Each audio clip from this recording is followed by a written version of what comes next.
രണ്ട് ദിനവൃത്താന്തം അധ്യായം 36. ജെറുസലേമിൻ്റെ പതനം.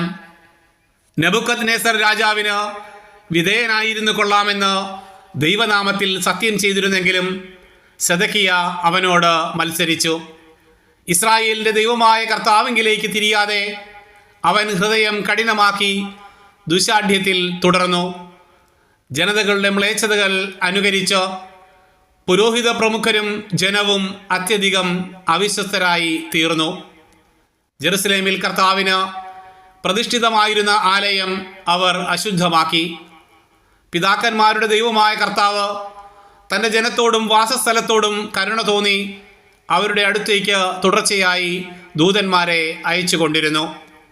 എന്നാൽ അവർ ദൈവത്തിൻ്റെ ദൂതന്മാരെ പരിഹസിക്കുകയും അവിടുത്തെ വാക്കുകൾ പുച്ഛിച്ചു തള്ളുകയും പ്രവാചകന്മാരെ അവഹേളിക്കുകയും ചെയ്തുകൊണ്ടിരുന്നു.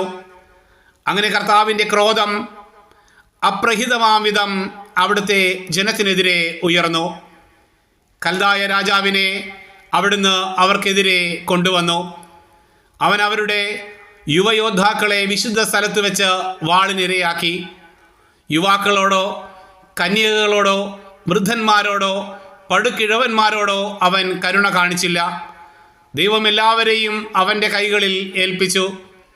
ദേവാലയത്തിലെ ചെറുതും വലുതുമായ പാത്രങ്ങളും കർത്താവിൻ്റെ ആലയത്തിലെയും രാജാവിൻ്റെയും പ്രഭുക്കന്മാരുടെയും കൊട്ടാരങ്ങളിലെയും നിക്ഷേപങ്ങളും അവൻ ബാബിലോണിലേക്ക് കൊണ്ടുപോയി. അവൻ ദേവാലയം അഗ്നിക്കിരയാക്കി. ജെറുസലേമിൻ്റെ മതിലുകൾ ഇടിച്ചു നിരത്തി അതിലെ മന്ദിരങ്ങൾ ചുട്ടെരിച്ചു. വിലപിടിപ്പുള്ള പാത്രങ്ങൾ നശിപ്പിച്ചു. വാളിൽ നിന്ന് രക്ഷപ്പെട്ടവരെ അവൻ ബാബിലോണിലേക്ക് തടവുകാരായി കൊണ്ടുപോയി. പേർഷ്യ രാജ്യം സ്ഥാപിതമാകുന്നതുവരെ അവർ അവനും അവൻ്റെ പുത്രന്മാർക്കും ദാസന്മാരായി കഴിഞ്ഞു. അങ്ങനെ ജെറമിയ വഴി കർത്താവ് അരുളി ചെയ്ത വചനം പൂർത്തിയായി. ദേശം അതിൻ്റെ സാബത്ത് ആസ്വദിച്ചു.